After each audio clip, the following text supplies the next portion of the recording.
Je suis le bon berger qui donne sa vie pour ses brebis.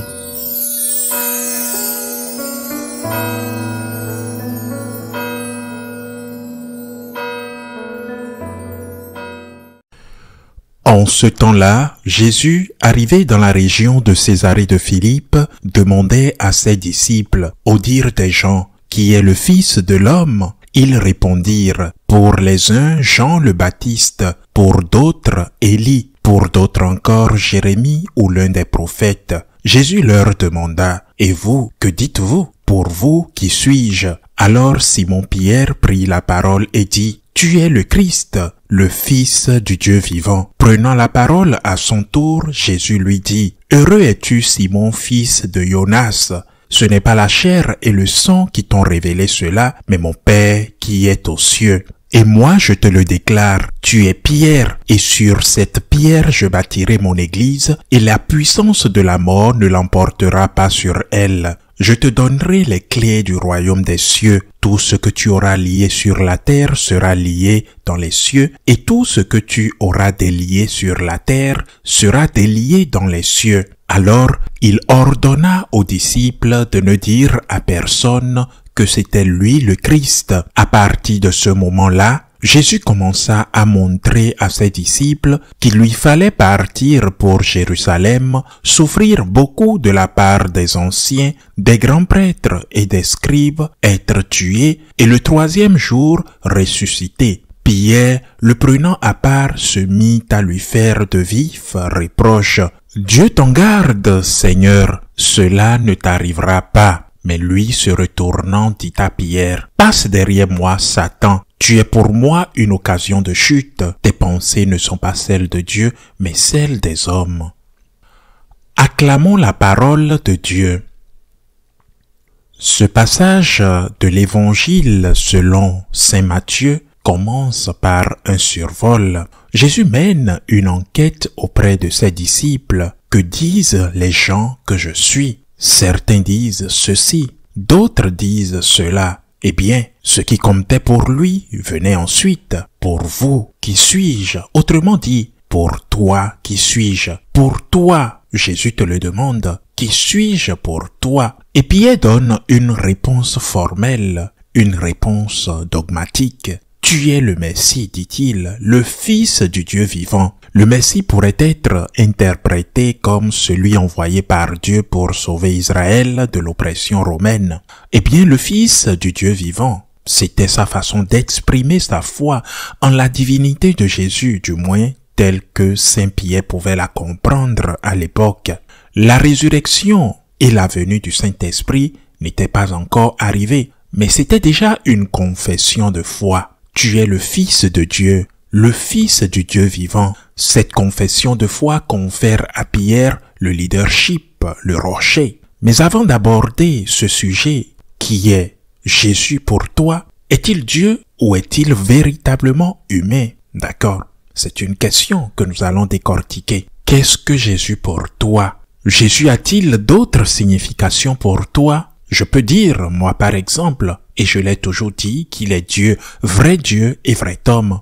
Mais il n'est pas quelqu'un éloigné de moi. Il est mon sauveur, le sauveur du monde, mais particulièrement mon sauveur. Il y a quelque temps, j'ai rencontré un jeune homme qui souhaitait faire partir de notre famille spirituelle et intégrer notre séminaire. Je n'ai pas pu l'admettre, car venant d'une autre culture et ayant été exposé à de nombreuses religions, il disait que Jésus était un sauveur. Je lui ai répondu non. Jésus est le sauveur. Jésus n'est pas un sauveur. Il est le sauveur. Être chrétien n'est pas la même chose qu'être catholique ou qu'être musulman, bouddhiste ou athée. Le Christ est le sauveur, le seul sauveur du monde, l'unique, pas un sauveur, pas un simple sauveur parmi tant d'autres. Le christianisme n'est qu'une offrande religieuse parmi tant d'autres que l'on trouve dans ces supermarchés de l'esprit. Le Christ est le sauveur, le seul sauveur du monde, car lui seul est Dieu fait homme.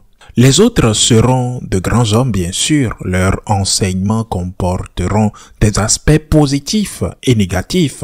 Mais le Christ est le sauveur, car lui seul est le Fils de Dieu fait homme. Lui seul a versé son sang, capable de racheter les péchés du monde. Lui seul pardonne mes péchés. Lui seul, par sa résurrection, m'a ouvert les portes du ciel. Le Christ est le Sauveur, l'unique Sauveur, mon Sauveur. Et de là naît ou devrait naître la gratitude. Pierre a confessé. Sa mission première est de confesser, c'est-à-dire de préserver le dépôt de la foi et d'unir ses frères. Prends soin de mes brebis, dit le Seigneur. Prends soin de mes agneaux. Sa mission est de confesser. La mission de l'évêque, successeur des apôtres, est de confesser la foi, de préserver le dépôt de la foi dans son intégralité. La mission du prêtre, collaborateur de l'évêque dans sa pastorale, est de confesser également la foi, de transmettre le dépôt de la foi dans son intégralité, ce qui est conforme à l'esprit du monde et ce qui l'est contraire, ce qui mérite l'approbation et ce qui mérite la critique, l'attaque et la persécution. La mission de Pierre est de confesser, la mission de l'évêque est de confesser, la mission du prêtre est de confesser, de transmettre le dépôt de la foi dans son intégralité, de bien le transmettre, de le transmettre avec amour, de le transmettre avec intelligence, de le transmettre en adaptant le message à sa capacité de compréhension, mais sans le déformer ni en supprimant une partie sous prétexte qu'elle n'est pas à la mode. Mais l'évangile continue. Pierre a déjà été nommé premier parmi les apôtres, provoquant un malaise avec d'autres, par exemple Jacques et Jean et sûrement quelques autres. Il est désormais le premier parmi les apôtres, le chef après Jésus. C'est génial. Pierre est sûrement très fier, très heureux de la tâche que le Christ lui a confiée. Et il dit qu'à partir de ce moment-là, le Seigneur commence à parler de sa crucifixion, de sa résurrection. Et Pierre, par amour parce qu'il aimait vraiment Jésus, lui dit « C'est impossible, ça ne peut pas t'arriver. » C'est sûrement une réaction très humaine, pleine d'amour, que n'importe lequel d'entre nous aurait eu à ce moment-là.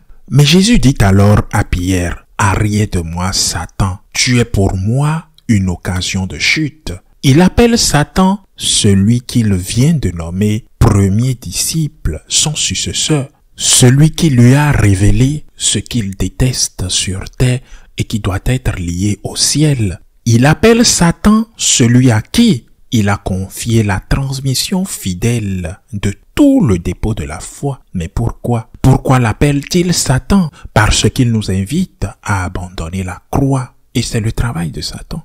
Il nous incite à abandonner la croix. Il nous invite à abandonner la croix. C'est le rôle de Satan. Il invite Jésus à abandonner la croix, autrement dit, à nous abandonner. Et quand un pasteur invite ses fidèles à abandonner la croix, quand il dit « Vous pouvez faire le mal car la situation que vous vivez est très difficile », combien de fois ai-je entendu des laïcs dire des choses des prêtres? C'est un prêtre très humain, avec affection et gratitude. Mais que voulait-il dire? Qu'il vous permet de communier alors que vous êtes dans le péché. Il comprend votre situation, par exemple, divorcé ou remarié, et il vous dit que tout va bien, ou même que votre situation est si difficile que vous pourriez recourir à l'avortement, car l'enfant à naître naîtra dans des conditions extrêmes pour vous ou pour lui. Et donc, il faut le supprimer. En bref, il vous invite à ne pas accepter la croix. Ce n'est pas qu'il faille rechercher la souffrance pour la souffrance. Nous ne sommes pas masochistes et encore moins sadiques. Nous ne devons pas rechercher la souffrance pour la souffrance. Mais quand la souffrance frappe à votre porte, c'est Jésus qui frappe à votre porte. Bien sûr, il faut aller chez le médecin. Bien sûr, il faut trouver le moyen, suivre une thérapie, prendre des médicaments, vous soigner. Bien sûr, et bien sûr, il faut trouver un moyen de trouver un emploi si vous n'avez pas d'emploi ou de se réconcilier avec sa famille si vous êtes en situation difficile avec votre femme, par exemple. Mais souvent, il y a des situations qui viennent et vous ne pouvez rien faire. Vous essayez, mais vous ne pouvez rien faire. Une maladie que vous ne pouvez pas guérir. Un problème qui ne peut pas être résolu dans un délai ou dans le délai que vous voulez. Un travail que vous ne trouvez pas. Vous êtes sur la croix. Et alors que faire? choisir le chemin du monde, qui est toujours un chemin d'évasion, car l'avortement est une évasion qui tue une personne innocente, mais une évasion qui tue spirituellement la mère, même si elle n'en a pas conscience, ou recourir à la fuite, qu'est l'euthanasie, ou recourir à la fuite qui consiste à rompre le lien du mariage. Bien sûr, il y aura des situations extrêmes où il faudra se séparer. L'Église a toujours permis la séparation dans ces situations extrêmes. Mais nous devons être très prudents, surtout en tant que pasteurs, car nous ne pouvons pas dire, et encore moins vivre en fuyant la croix. Fuir la croix, c'est entrer dans la quête du plaisir et du bonheur du monde. Ainsi soit-il.